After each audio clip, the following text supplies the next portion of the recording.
Olá, queridos estudantes, sejam bem-vindos a mais uma aula de Rotas de Linguagens. Eu sou a professora Andréia, de Arte, e hoje nós vamos falar sobre a tragédia grega. Lembrando que a tragédia grega é um objeto de conhecimento que está lá no caderno, vamos ver aqui, as linguagens como manifestações das vivências culturais, certo? É um objeto que está lá na unidade 4. Certo? Quando nós falamos de tragédia, ela traz uma carga totalmente negativa nos dias atuais, certo? Porém, a tragédia grega, como gênero textual teatral, ela tinha um cunho religioso, político e também pedagógico, ok? Por quê? Não sou eu que estou falando isso, é Aristóteles, um filósofo que analisou aí a tragédia grega, né? E exaltou ela, conforme nós vamos ver aqui o que ele diz sobre ela. A tragédia é a imitação dos seres superiores, certo? Isso foi só uma das coisas que ele caracterizou aí da tragédia grega. Para Aristóteles, o homem, ele já era, né, já é de nascença, um imitador por natureza. Porém, a tragédia grega, ela é uma imitação dos seres superiores, né? Porque diz respeito a deuses, semideuses e ao sobrenatural, certo? Nós vamos ver aqui algumas características, né, da tragédia grega. A tragédia grega está relacionada a peças teatrais de caráter trágico ou triste. Ela representa seres superiores, como aristocratas, semideuses e deuses. Seu enredo é composto pela peripécia, pelo reconhecimento e pela catástrofe. Seu objetivo é provocar a catarse, isto é, a purificação dos sentimentos.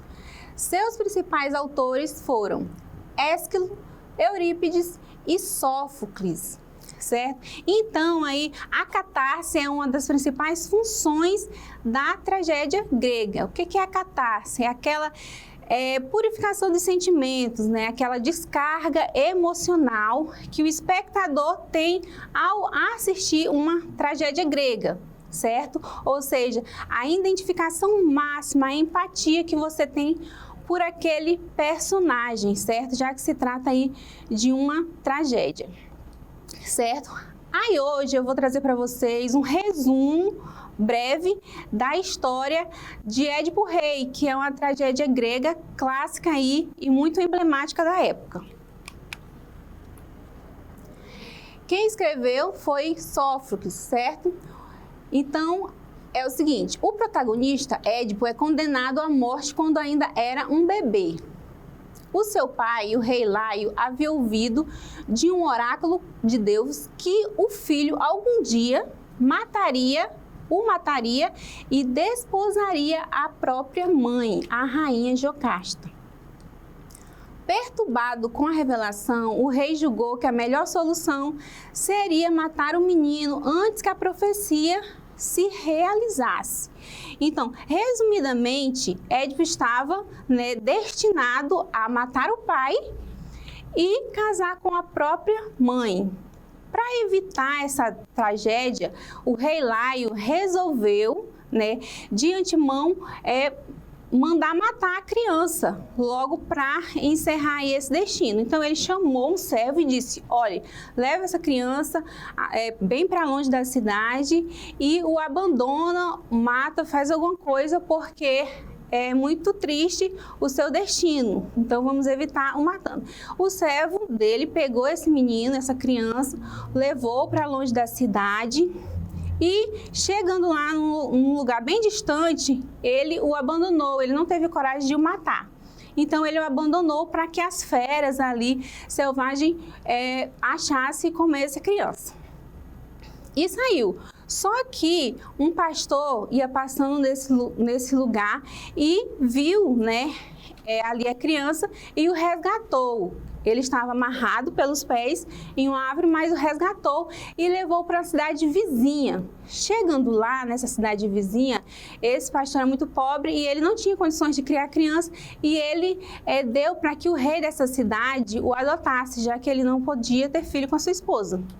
Então, ele adotou a criança e deu o nome de Édipo, né, que significa pés inchados. Então, ele adotou a criança e até aí tudo bem. Édipo cresceu, tornou-se adulto e quando ele se tornou adulto, houve outra profecia, né, que revelou seu destino a ele, que ele mataria o pai e casaria com a própria mãe. O que ele fez? Ficou perturbado, né, desnorteado e resolveu fugir de casa, já que ele queria manter ali o seu pai seguro e também a sua mãe não queria que cumprisse o destino e fugiu de casa, saiu, né, e saiu sem destino. Porém, né, numa encruzilhada em que ele estava, aconteceu que viu uma comitiva e aconteceu ali um conflito físico, né? Eram alguns servos com o seu senhor. E aí Édipo teve esse conflito físico e acabou ali lutando com eles e matando os servos, inclusive o senhor. Só quem é que tá? Édipo não sabia que aquele senhor ali era o seu pai biológico, Laio, certo? Então, como ele não sabia, a vida que segue, foi embora. E aí ele foi destino à cidade de Tebas, que era a sua cidade natal. Chegando lá, né, a cidade estava assolada por uma criatura mitológica chamada Esfinge, certo? Que devoravam as pessoas por não decifrar o seu enigma. Ela falava o enigma, se a pessoa não adivinhasse, não decifrasse, ela devorava a pessoa. Então, a cidade estava toda perturbada. Édipo foi até essa esfinge para ouvir lá o enigma e tentar decifrar. Vamos ver aqui qual era esse enigma. Que criatura pela manhã tem 4 pés, ao meio-dia tem 2 e à tarde tem 3? Esse era o enigma, né, que porventura Édipo conseguiu decifrar, né, tornando-se ali ovacionado pela cidade inteira, porque a esfinge ficou furiosa por ele ter decifrado o enigma e desapareceu. Então ele tornou-se herói e consequentemente tornou-se rei, né, tomando como esposa a rainha, que era Jocasta, sua mãe biológica. Só que até então, obviamente, ele não sabia. Então ele casou com Jocasta, teve filhos com Jocasta, e quando esses filhos já estavam grandes, veio a revelação para Édipo, já no final, em que ele era ali, ele já tinha matado o próprio pai, né, antes, e Jocasta era sua mãe. Jocasta também, obviamente, achava que aquele filho havia sido morto, mas ela também foi revelado para ela nesse momento que ela tinha casado com o próprio filho e o pior, tido filhos com ele. Então Jocasta ali não suportou a revelação, se suicidou, né, matou-se, e Édipo, vendo ali aquela situação, horrorizado, a sua esposa, mãe, morta, ele fura os próprios olhos. Vamos ver aqui a última fala aqui de Édipo. Ó, ai de mim, tudo está claro. Ó luz, que eu te veja pela derradeira vez. Todos sabem, tudo me era interdito. Ser filho de quem sou, casar-me com quem me casei, e eu matei aquele a quem eu não poderia matar. Então, né, essa história finaliza com Édipo perambulando fora da cidade, né, com seus 2 olhos furados, obviamente cego, tal qual um mendigo, certo?